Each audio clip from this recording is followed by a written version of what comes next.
감사합니다. 우리가 하나님의 말씀을 보겠습니다. 하나님의 말씀은 사무엘상 21장에 있습니다. 사무엘상 21장 1절부터 6절에 있는 말씀 제가 봉독합니다. 다윗이 노베에 가서 제사장 아히멜렉에게 이르니 아히멜렉이 떨며 다윗을 영접하여 그에게 이르되 어찌하여 내가 홀로 있고 함께하는 자가 아무도 없느냐. 다윗이 제사장 아히멜렉에게 이르되 왕이 내게 이를 명하고 이르시기를 내가 너를 보내는 바와 내게 명한 바 일에 아무 것이라도 사람에게 알게 하지 말라 하시기로 내가 나의 소년들을 여차여차한 곳으로 약정하였나이다. 이제 당신의 수중에 무엇이 있나이까? 떡 5덩이나 무엇이든지 있는 대로 내 손에 주소서.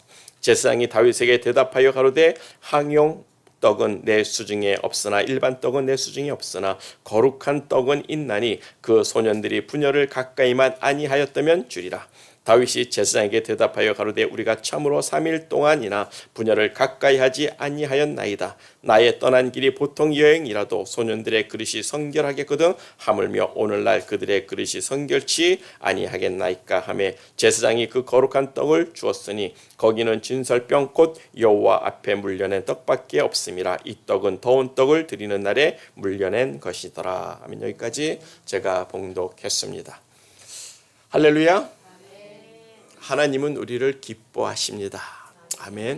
근데 왜 나 같은 죄인을 하나님이 기뻐하실까? 왜요? 하나님께서 우리를 자기 모양과 자기의 형상을 따라 지으셨기 때문에 그렇습니다. 그 말인즉 우리를 하나님처럼 만드셨다라는 의미가 되는 거예요. 그래서 하나님이 우리를 딸이라 아들이라 부르기에 조금 더 주저하지 않으시는 하나님이 되십니다. 우리가 하나님의 자녀들로 만들어졌기 때문에 하나님은 죄진 우리를 구원하여 아름답게 하시는 하나님이라고 시편 149편이 우리에게 말씀하고 있어요.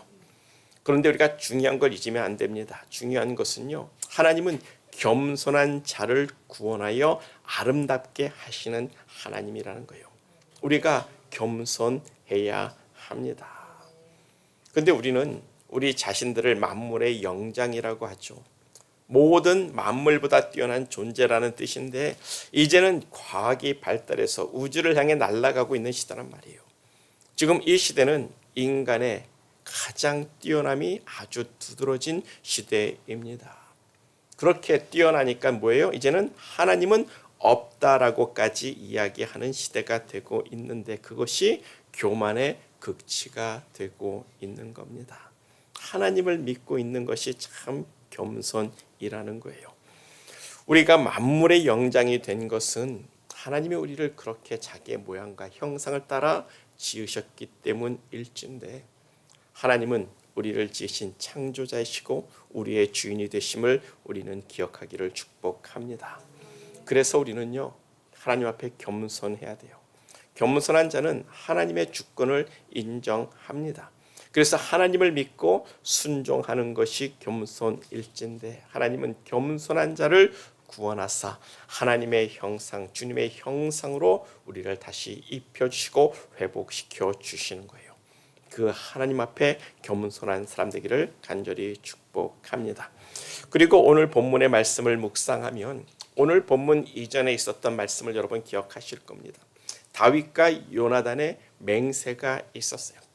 다윗은 요나단을 통해서 정말 사울 왕이 나를 죽이려고 작정했는가? 정말 사울 왕이 나를 죽이기로 작정했는지를 다시 한번 확인하고 싶었습니다. 왜냐하면 사울 왕이 다윗이 라마 나요스에 있다라는 소식을 듣고 군사를 3번이나 보냈어요. 다윗을 죽이라고. 그래도 못 죽이니까 사울 왕이 직접 라마 나요스에 가서 다윗을 죽이려고 했는데 그때 뭡니까? 성령이 하나님의 영이 충만하게 사울 왕에게 임해서 그 입으로 하루 온종일 벌거벗고 예언을 했다라고 말씀을 하고 있어요. 기억하시겠지만 예언이란 하나님의 뜻을 밝혀 보여주시는 거예요. 하나님은 사울의 입으로 하나님의 뜻을 선포하게 하신 겁니다. 그 뜻이 뭐겠습니까? 다윗을 죽이려 간 그 사울 왕에게 다윗을 죽이지 말라는 거겠죠. 그래서 사울 왕이 다윗을 죽이지 못했어요. 하나님이 막으셨습니다. 그래서 다윗은 확인하고 싶었던 거예요. 하나님이 그렇게 사울 왕을 막으셨음에도 정말 나를 죽이려고 하는가? 그래서 요나단을 만나서 요나단과 맹약을 맺고 언약을 맺고 다시 한번 사울 왕이 정말 나를 죽이려고 하는지 확인을 하게 되는 건데, 사울 왕은 하나님이 막으셨음에도 불구하고 다윗을 죽이려는 일을 포기하지 않습니다. 사울 왕은 하나님의 뜻을 알면서도 다윗을 반드시 죽이겠다고 하면서 다윗의 편을 드는 요나단에게 단창까지 던지면서 죽이려고 했다라는 거예요. 그게 사울 왕의 교만의 극치가 되고 있는 건데, 하나님의 뜻을 알면서도 하나님의 뜻을 거역하는 것이 참으로 교만이요 영원히 구원받지 못할 죄가 되는 거예요. 그래서 다윗이 사울 왕이 정말 나를 죽이려 하는구나. 그래서 이제 사울 왕을 피해서 진짜로 도망자의 삶을 시작하는 것이 오늘 본문의 모습이에요. 그 첫 번째 도망지가 노비라는 곳입니다. 노. 대제사장 아히멜렉이 있는 곳이에요. 그래서 우리가 첫 번째로 생각해 볼 것이 대제사장 아히멜렉입니다. 본문 1절을 보면 이렇게 말씀하고 있습니다. 다윗이 노베에 가서 제사장 아히멜렉에게 이르니 아히멜렉이 떨며 두려워하며 tremble, 막 두려워서 떨었다라고 이야기를 합니다. 그렇게 떨면서 다윗을 영접하며 그에게 이르되 어찌하여 내가 홀로 있고 함께하는 자가 아무도 없느냐라고 떨면서 부두부두 떨면서 말을 하고 있는 거예요. 다윗이 사울 왕이 있는 예루살렘을 떠나서 처음으로 간 곳이 노비라는 장소예요. 노. 예루살렘에서 그리 멀지 않은 가까운 곳에 있습니다. 그 노베에 여호와의 성막이 있었고 당연히 하나님께 제사를 드리는 대제사장이 있었는데 그 대제사장이 아히멜렉이라는 사람이에요. 아마도 사울 왕뿐만이 아니라 다윗도 전쟁을 나갈 때면 이렇게 노베에 와서 하나님께 제사를 드리고 주여 우리를 도우소서, 우리가 싸우려 나가리까 나가지 말일까라고 하나님께 묻던 곳이란 말이에요. 그래서 다윗도 이 아히멜렉 대제사장을 잘 알고 있었던 겁니다. 그래서 일단 제일 먼저 도망간 곳이 바로 그 노 아히멜렉이 있는 장소로 가서 피하는 거예요. 왜냐하면 너무 배가 고팠단 말이에요. 3일 동안 수풀에 숨어서 요나단을 기다리느라고 제대로 먹지를 못했어요. 그래서 노베에 가서 대제사장에 만나가지고 나에게 먹을 것을 달라고 이야기를 하는 겁니다. 그런데 이 아히멜렉이 다윗을 보자마자 부들부들 떨었다는 거예요. 목소리까지 떨면서 그냥 네가 왜 왔니? 이런 식으로 있는 거예요.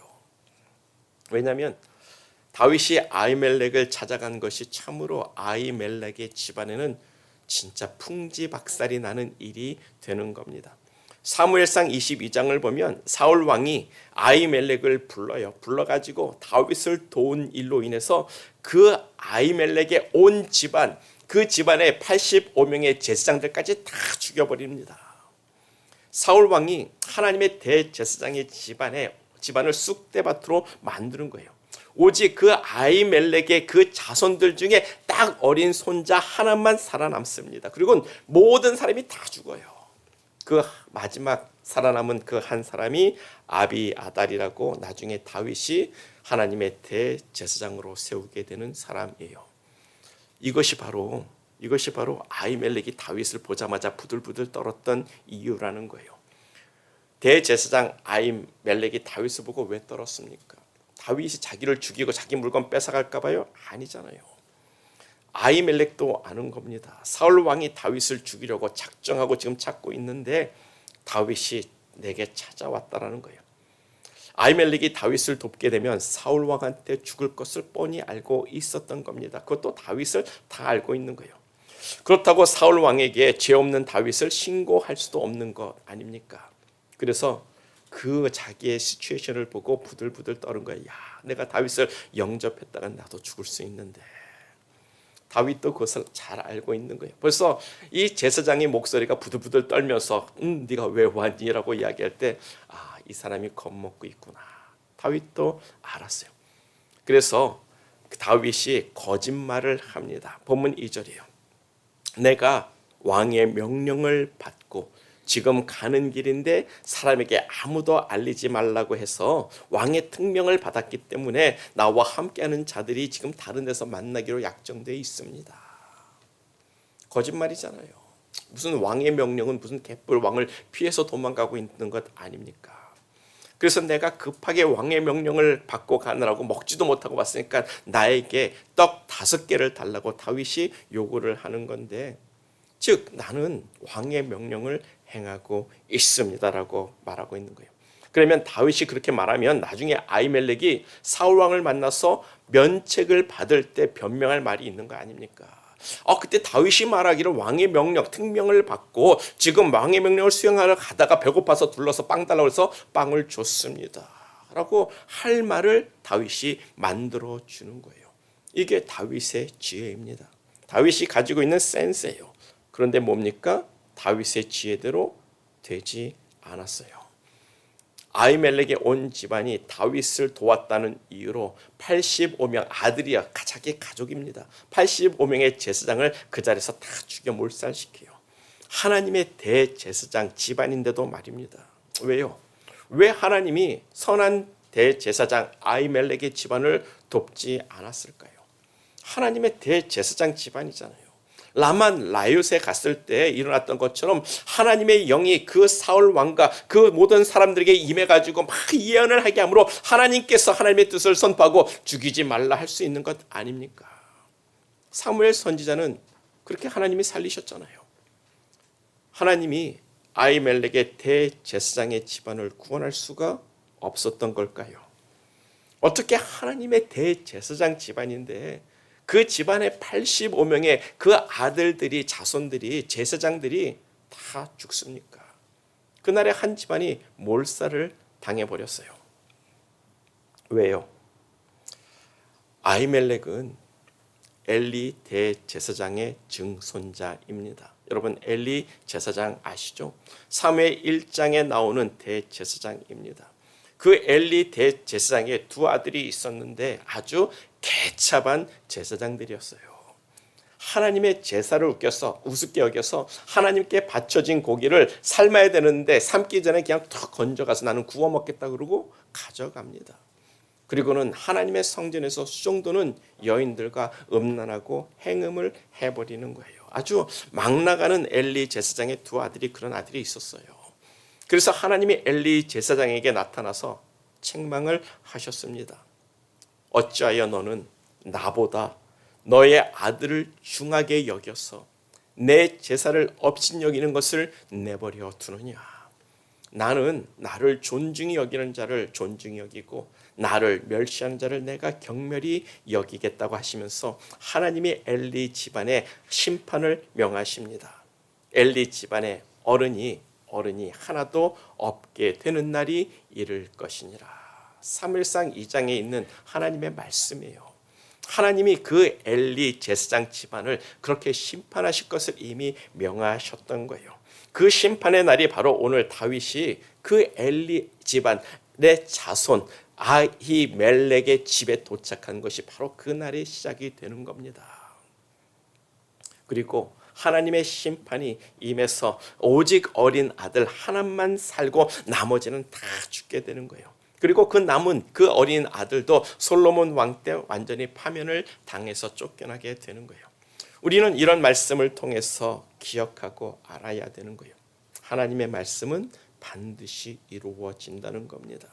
엘리 제사장 때가 아니라 그의 아들 때를 지나서 손자를 지나서 그 밑에 증손자가 됐을 때 하나님의 심판이 이루어지는 거예요.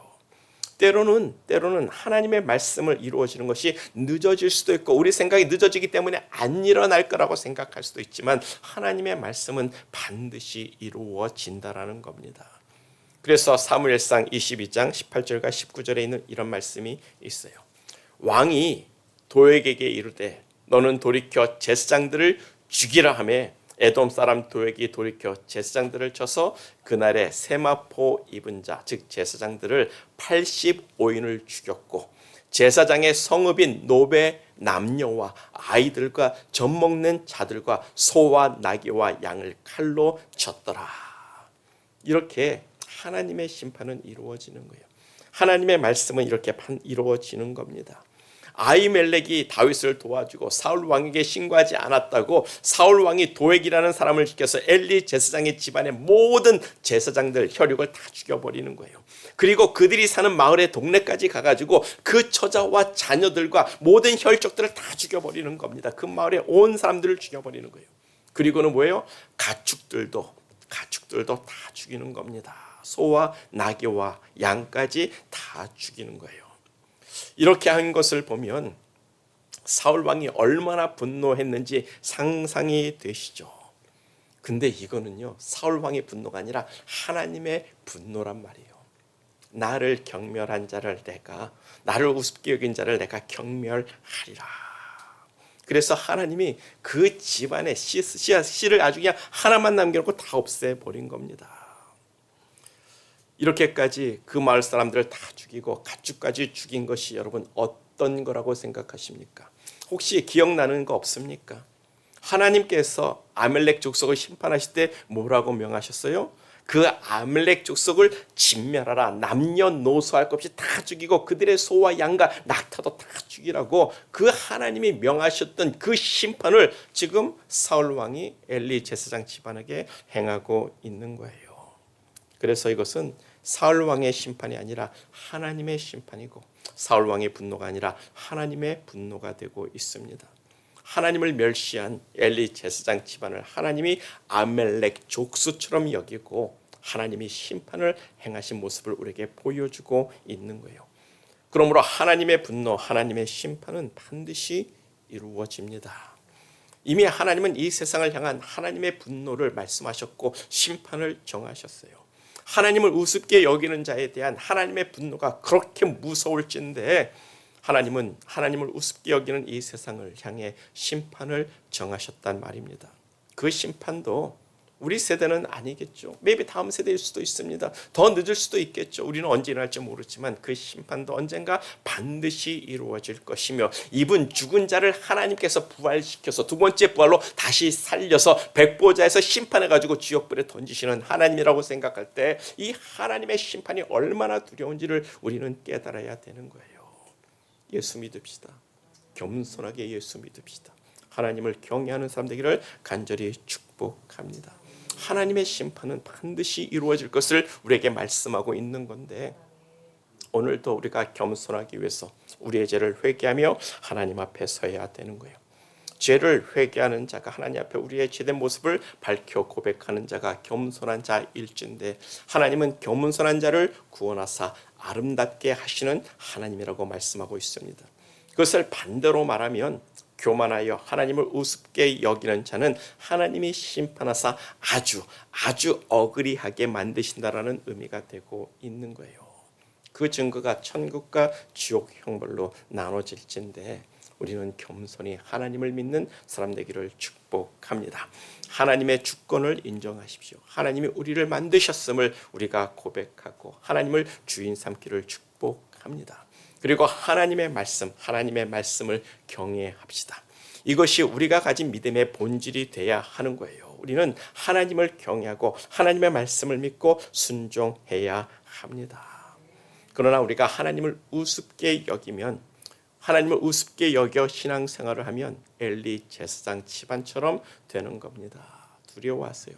하나님을 경외하세요. 그리고 겸손합시다. 지금 이 시대는 참으로 교만한 시대가 맞습니다. 목사나 성도나 하나님의 말씀을 전능하신 하나님의 말씀으로 여기지 않고 있어요. 이 성경에 있는 이 말씀을 사람이 썼다라고 이야기하고 오류와 과장이 많다라고 이야기를 하고 있습니다. 하나님의 말씀을 사람의 말로 여기고 사람의 말로 가르침으로 행하면은 하나님이 이렇게 말씀하세요. 그런 사람들을 향해서 이렇게 말씀합니다. 이사야서 29장 13절과 14절입니다. 주께서 가라사대 이 백성이 입으로는 나를 가까이하며 입술로는 나를 존경하나 그 마음은 내게서 멀리 떠났나니 왜요? 그들이 나를 경외함은 사람의 계명으로 가르침을 받았을 뿐이라. 사람의 계명으로 가르침을 받았기 때문이라는 거예요. 하나님의 말씀을 사람의 말로 가르쳤기 때문이라는 겁니다. 그러므로 내가 이 백성 중에 귀한 일, 곧 귀하고 가장 귀한 일을 다시 행하리니 그들 중에 지혜자의 지혜가 없어지고 명철자의 총명이 가리워지리라. 아멘. 그래서 어떻게 되는 거예요? 하나님을 모르게 되는 거예요. 예수를 몰라서 망하는 민족이 되는 겁니다. 유대인들이 그렇게 지혜자의 지혜가 사라지고 명철자의 총명이 사라져서 깨닫지 못하는 거예요. 하나님을 알지 못하고 예수를 알지 못해서 망하는 민족이 되는 거예요. 하나님의 말씀을 사람의 계명으로 여기고 가르침을 받으면 그렇게 하나님을 존중할 수가 있겠습니까? 이게 하나님의 말씀이 아니라 사람이 썼다고 하면 여기에 대한 어떤 오토리티가 어디에 있겠냐고요. 이 말씀은 하나님의 말씀입니다. 이것을 우리가 인정하고 이 말씀을 믿고 따르고 순종하고 순종하지 못할 때 회개할 때 그것이 겸손한 자가 되는 거예요. 사람의 입으로만 우리가 이 말씀을 사람의 쓴 거라고 가르치면 입으로만 하나님을 존중하게 되는 거예요. 그리고 마음은 하나님의 앞에서 하나님부터 멀어지는 겁니다. 그러면 하나님도 그래 너희가 그렇게 내 말을 우습게 여기면 너희 중에 지혜자가 없어 사라질 거야. 너희 중에 명철한 자의 총명이 사라질 거예요. 그래서 너희가 하나님이 없다 하고 하나님이 나를 만들지 아니하였다 할 거야. 내가 그렇게 만들 거야. 그래서 너희를 망하게 할 거야 라고 본문 16절에서 말씀하고 있는 거예요. 이 이사야서 29장에 있는 이 다음 절을 보세요. 16절입니다. 사람들이 하나님은 나를 만들지 아니하였다 하리라. 결국은 사람의 계명으로 이 말씀을 배우면 사람이 쓴 글로 배우면 하나님은 우리를 만들지 않았다라고 고백하게 된다는 거예요. 그래서 망하는 길로 심판의 길로 하나님이 가게 하시겠다라고 말씀하는 겁니다. 그래 너희가 나를 그렇게 업신 여기면 좋아. 나도 너희를 패망의 길로 인도하겠다라고 하나님이 말씀하시는 거예요. 그것이 하나님을 우습게 여기는 자들이 주신 하나님의 심판의 말씀이 되고 있는 겁니다. 여러분 하나님 두려워하세요. 하나님은 살아서 역사하시는 하나님일진데 그의 말씀도 살아 역사하시는 말씀이 됨을 우리가 믿고 하나님의 말씀에 믿어 순종하고 순종하지 못할 땐 회개하는 겸손한 사람 되기를 간절히 축복합니다. 그런 사람을 하나님이 기뻐하십니다. 그런 사람을 하나님이 구원으로 아름답게 하사 주의 형상으로 변화시켜 주시는 거예요.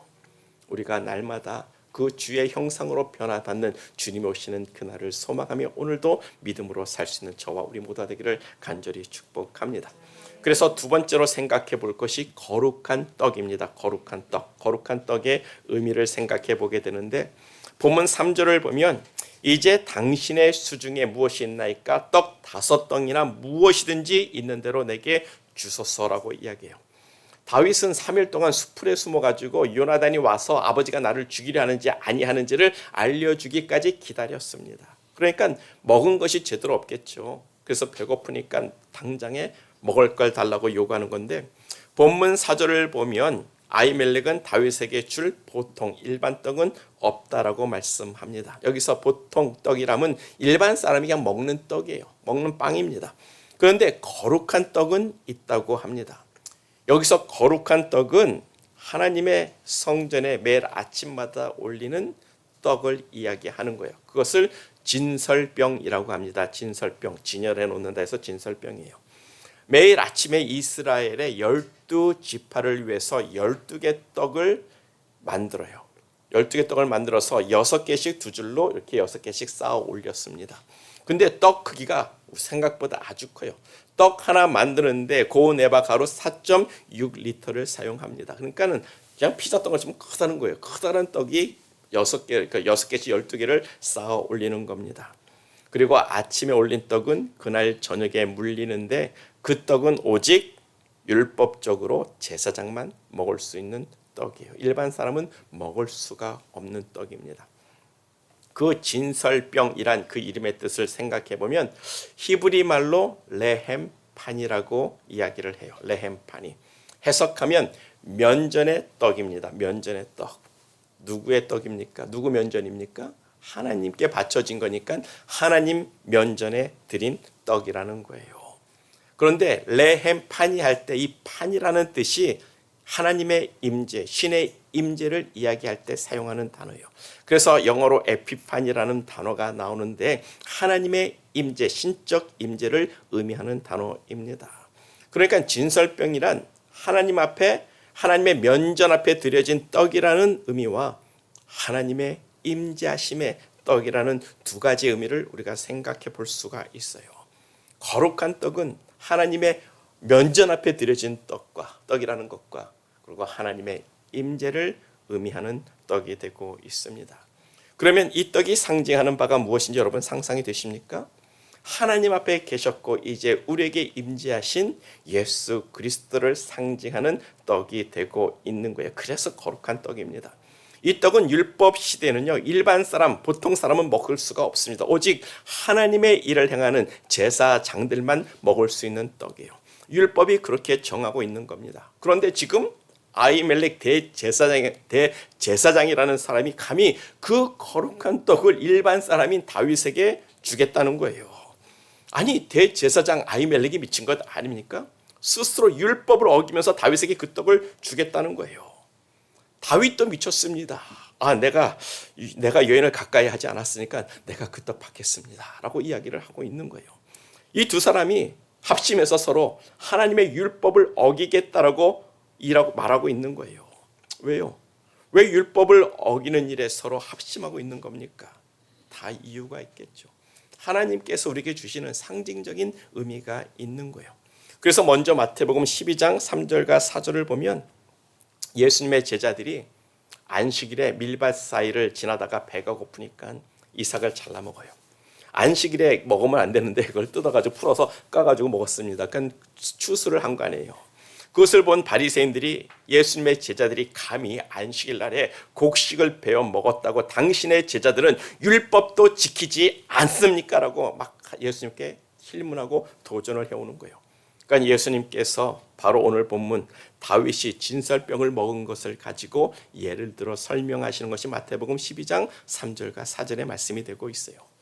마태복음 12장 7절에 예수님이 이렇게 말씀합니다. 그 결론이 나는 자비를 원하고 제사를 원치 아니하노라 하신 뜻을, 하나님의 뜻을 너희가 알았더라면 무죄한 자를 정죄하지 아니하였으리라. 이것이 율법을 참으로 우리가 이해할 수 있는 말씀이 되는 거예요. 하나님은 법보다 자비를 원하시는 하나님이라는 거예요. 법대로 하는 것보다 자비를 원하시는 겁니다. 하나님의 용서를 원하시는 겁니다. 그래서 하나님은 율법을 우리에게 주시고 또 제사법을 주셔서 죄를 지면 회개하고 내게 돌아와.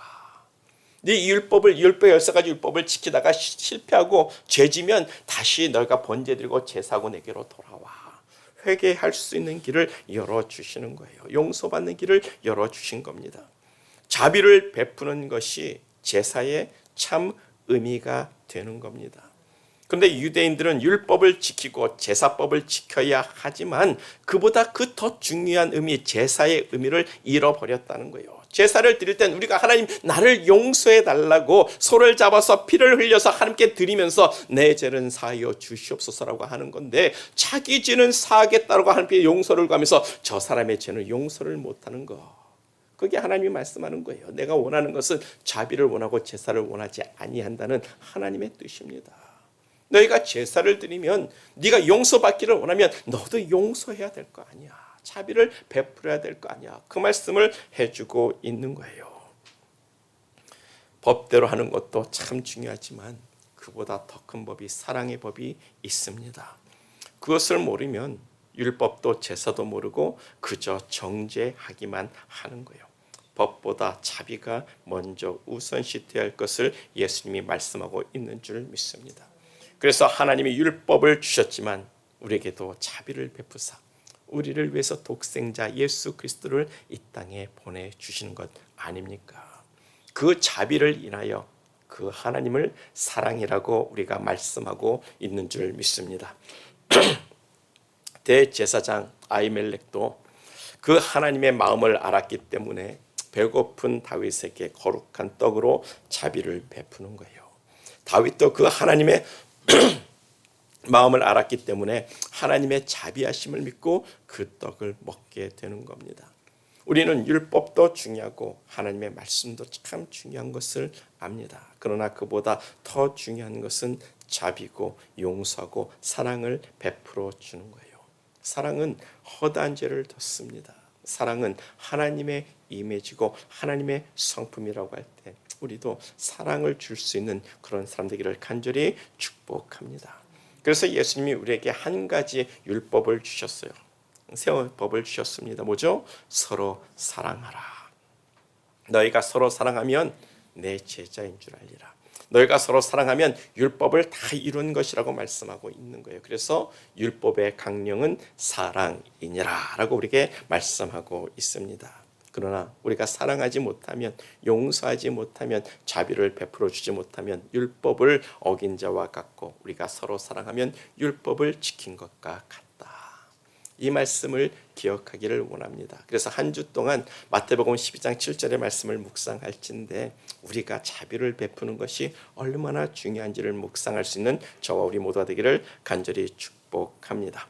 그래서 우리는 하나님이 무엇을 원하시는지를 알아야 한다는 거예요. 나는 자비를 원하고 하나님은 자비를 원하고 제사를 원치 아니하노라 하신 말씀에서 그 하나님의 뜻을 발견하는 저와 우리 모두가 되기를 간절히 축복합니다. 유대인들은 제사 하나님 앞에 정말 열심히 드렸어요. 열심히 드렸습니다. 소 열심히 잡아서 드렸어요. 그런데 그들이 죄인을 용서하지 못하는 것은 그 제사의 의미를 전혀 알지 못하고 있었다라는 거예요. 제사는 우리의 죄를 용서해 달라고 드리는 제사일진데 남의 죄를 용서하지 못하면 우리의 죄도 용서받지 못한다라고 마태복음은 분명히 말씀하고 있고 예수님은 주기도문에서 우리에게 가르쳐주고 있습니다. 나에게 잘못한 사람 정죄하지 말고 용서할 수 있는 사람 되기를 축복합니다. 그래서 두 번째로 생각해 볼 것이 좀 전에 말씀을 드린 거룩한 떡의 의미예요. 거룩한 떡은 하나님의 면전에 있었던 예수입니다. 예수를 상징하는 거예요. 그리고 이제 우리에게 임재하신 예수 그리스도를 상징하고 있습니다. 하나님께서 처음 성막과 성전에 대한 율법을 주셨을 때가 출애굽한 다음이죠. 광야에 나와가지고 시내산에 와서 그때 하나님께서 율법을 주셨고 제사법을 주셨고 성막을 짓는 방법과 모든 규례를 다 주셨습니다.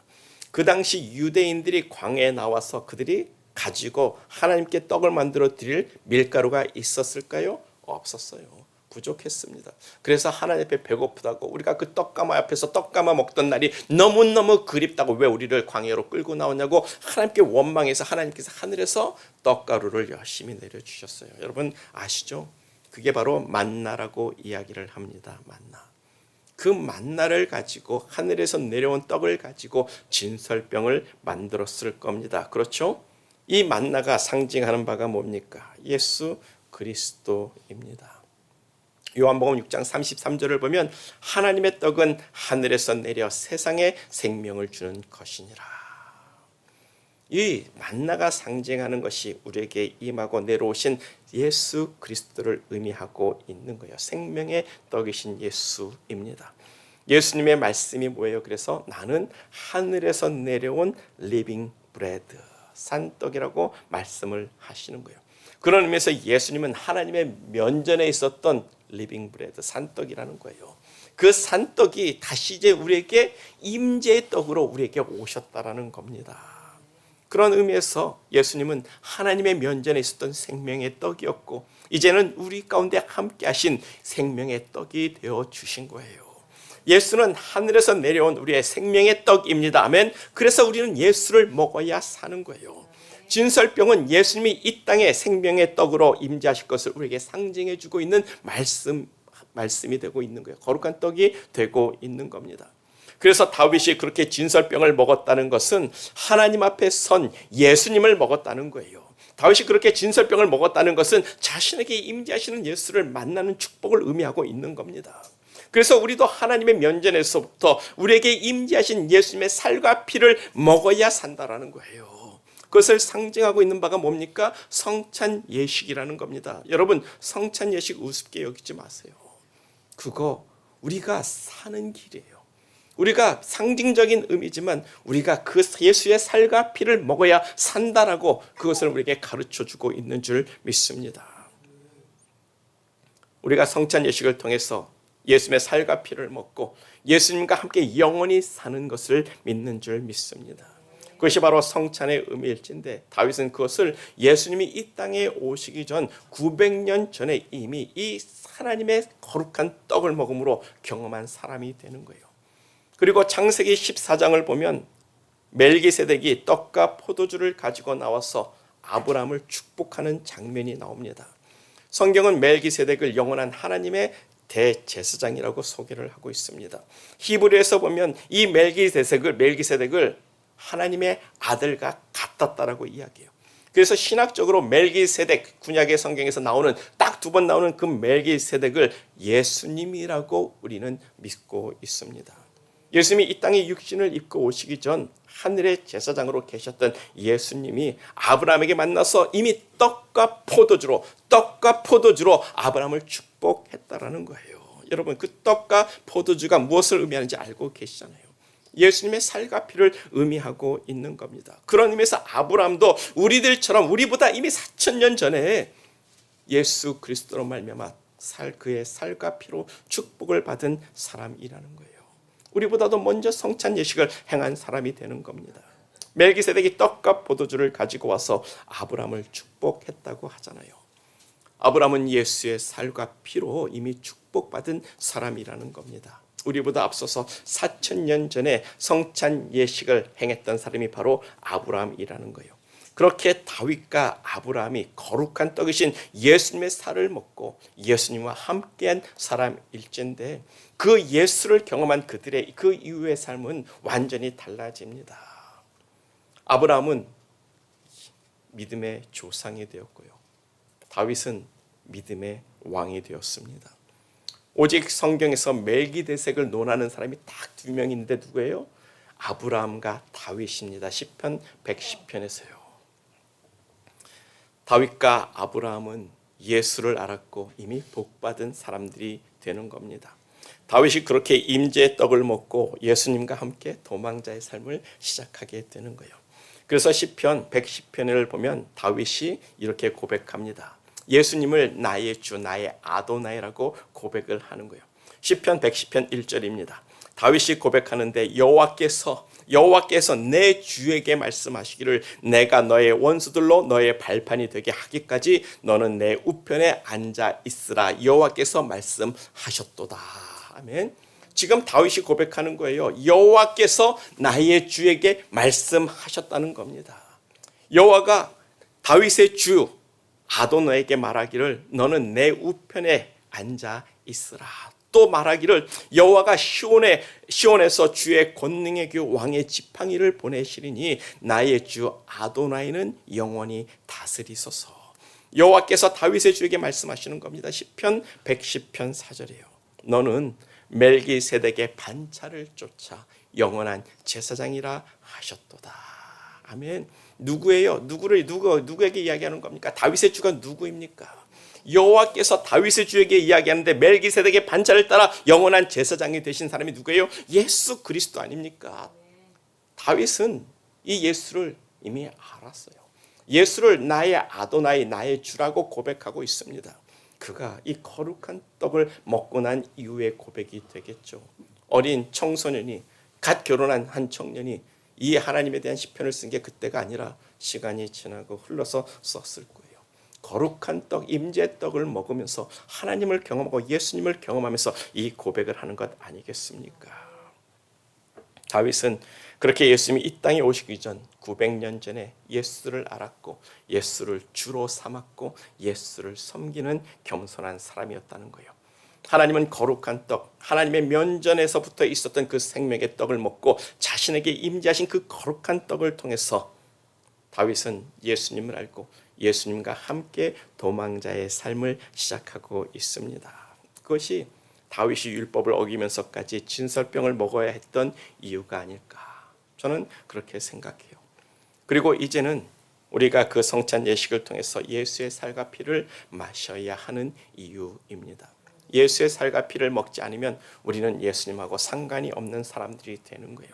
우리가 예수의 살과 피를 먹을 때 예수님이 우리와 함께 하시는 하나님이 되시는 줄 믿습니다. 생각해 보세요. 다윗이 거룩한 떡 5개를 가지고 도망자의 삶을 시작하는데 진설병의 의미를 생각해 볼 때 다윗은 이제부터 예수와 함께하는 삶을 시작하는 겁니다. 그래서 지금까지는 여기까지는 사울 왕을 참 두려워했어요. 죽을까 봐 두려워했습니다. 그러나 진설병을 먹은 그 이후의 삶은 확실히 달라집니다. 도망자의 삶을 사는데 담대하게 살아갑니다. 사울 왕을 죽을 수 있는 기회가 왔는데도 불구하고 안 죽입니다. 하나님께 자신의 삶을 맡기고 하나님이 인도하는 삶을 따겠다고 자기 원수 사울 왕을 죽일 기회가 2번이나 있었지만 죽이지 않는 거예요. 하나님에 대한 믿음, 예수님이 나와 함께한다는 믿음, 주님이 나와 동행한다는 그 믿음이 있었고 하나님이 내 삶을 인도하시다는 믿음이 확실히 있었기 때문에 그런 것 아니겠습니까? 다윗은 자신의 주 아도나이를 알았어요. 예수님이 자신과 함께한다는 것을 알았습니다. 그와 같이 우리들도 예수의 살과 피를 먹고 예수와 함께하는 것을 우리가 믿는 사람일진데 예수를 아는 사람 되기를 축복합니다. 예수님이 나의 주가 되시며 나의 생명이 되시며 나의 구원이 되심을 아는 자가 되기를 축복합니다. 예수는 하나님의 면전에 있었던 거룩한 생명의 떡이었으며 그 생명의 떡이 우리에게 생명을 주기 위해서 우리에게 오신 하나님이 되심을 믿고 하나님을 섬기는 사람 되기를 축복합니다. 오직 믿음이에요. 믿음을 갖고 담대합시다. 그 담대한 믿음을 통해서 하나님은 역사하십니다. 그래서 여호와는 나를 기뻐하신다. 아멘. 여호와께서 우리를 기뻐하신 줄 믿습니다. 예수님이 나와 함께 하신다고 우리의 입으로 고백하는 사람 되기를 축복합니다. 그것이 우리의 믿음이 되고 우리의 신앙이 되고 우리의 믿음이 되기를 간절히 축복합니다. 그래서 우리가 성찬을 나누는 의미를 우리가 되새길진데 오직 믿음이에요. 담대함으로 우리의 믿음을 드러냅시다. 하나님은 우리의 믿음을 통해서 역사하십니다. 특별히 코스타리카로 단기 선교를 떠나시는 분들, 예수님이 우리와 함께 하심을 믿고 행하기를 축복합니다. 또 힘들고 병들고 고난 가운데 고통당하시는 분들이 있다면 예수님이 나와 함께 하심을 믿고 담대하게 선포하세요. 여러분들의 그 믿음의 선포가 mik담이 되고 기념비적인 신앙이 돼서 하나님이 기뻐하시고 역사하실 줄 믿습니다. 그래서 말씀을 정리합니다. 하나님의 말씀은 반드시 이루어집니다. 그 말씀을 의지하고 순종하는 것이 겸손한 자의 모습이 되는 줄 믿습니다. 그리고 하나님은 자비를 원하시고 제사를 원치 아니한다고 하신 말씀을 여러분 기억하시고 여러분들의 삶에서 자비를 베푸고 용서를 베푸는 그런 사람 되기를 축복합니다. 그리고 예수님은 우리를 위한 생명의 떡이 되심을 믿되 우리에게 임재하신 하나님이시며 우리와 동행하시는 하나님이 되심을 우리가 믿고 담대한 믿음을 선포해 나가며 하루하루를 승리할 수 있는 저와 우리 모두가 되기를 간절히 축복합니다. 다 같이 기도하겠습니다. 우리 기도할 때 예수님의 동행하심을 믿고 여러분들의 믿음을 선포합시다. 내 삶의 고통과 힘겨움 속에서 예수님이 나와 함께 하심을 우리의 입술로 선포하고 내가 믿음으로 살겠습니다라고 고백합시다. 오직 믿음이 아니면 우리는 시체입니다. 내 믿음이 mik담이 되게 해달라고 고백하며 기도할 때 우리의 생명의 떡 되신 예수의 이름으로 선포하며 기도하겠습니다. 다 같이 기도합니다. 하나님 아버지,